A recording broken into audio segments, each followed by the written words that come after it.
when Rita was pregnant with our first child, uh, she was she was sick for 9 months.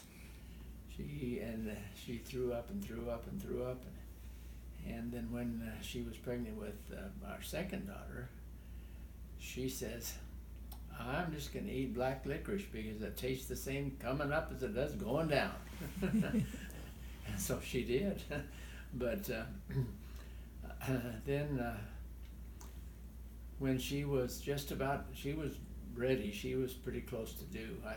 And it was probably let's see, she was supposed to be on the 28th, and she was born on the 27th, or I think that's what it was. She was due on the 28th, and so she was ready, and so they had her friends, Rita and all of the ones that were in the ward. They had a baby shower for her, and she was sitting there opening the presents. Of course, I wasn't there. She was sitting there opening the presents, sitting on the chair, and her water broke, went all over the floor. She said, "I guess I'm ready." So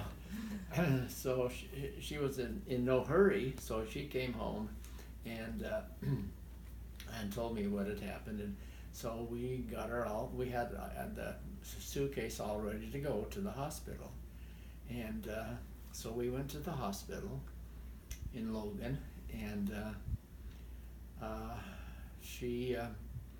I guess we didn't go till about 10 o'clock, and so she was in the delivery room waiting to go, or whatever room it was called, and I was in there with her, and the doctor told her that your husband cannot go in and watch the baby be born.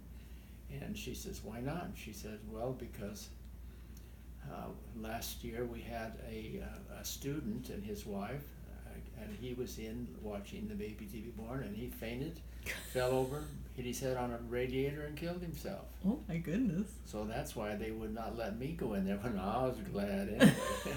I don't want to go in there to begin with. But she was in the waiting room, and she wasn't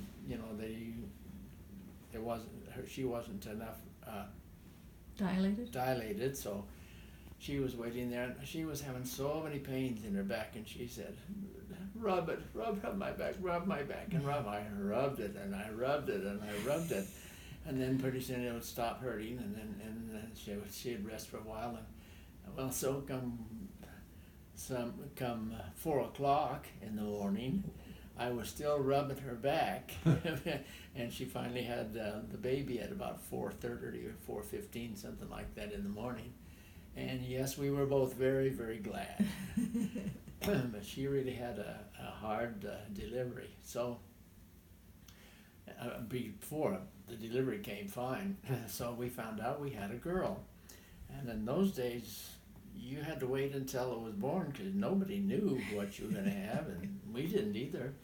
And I don't even think we had a boy's name, but we had, maybe it was after she had the baby, I don't know. When we were talking about what to name her, and I said, "Why don't we name her Lauri Ann?" Because I knew this lady that she had a baby, and she named her Lauri Ann.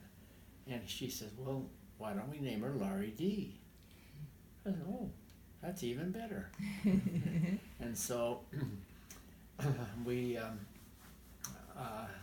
came home from the hospital, and then they spent 3 days in the hospital after their baby was born. And and when I was born, they stayed 2 weeks. Really? And it was usually in the home, because they didn't have too many hospitals. But anyway, she stayed in the hospital, and then when we brought Lauri Dee home, she had fed her, and after a while she was crying, and she fed her, and she was crying, she fed her, and pretty soon she was crying and crying and crying, and all of a sudden, out come, she threw that milk up, and it was just like a toothpaste tube just come out solid all the way out. And we said, "Oh, I guess she's got enough to eat. So, you know, we were stupid. We didn't know what to do with a new baby, and I guess a lot of people are the same, but we said, oh, okay, we don't feed her anymore tonight. And she went to sleep and went to the bed and slept practically the whole night. But it was very interesting raising her because Narita was not working, and she just had a little baby there home to raise, and we had the trailer house that we'd pulled down, and from Star Valley to Logan, and so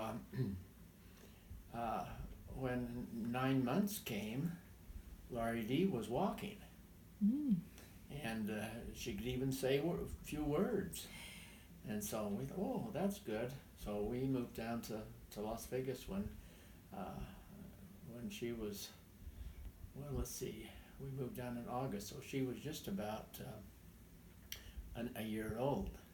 She was a year-old the 27th of September, so she was just about a year old when we moved down to Las Vegas. But it was a very interesting experience. And then we would take her down.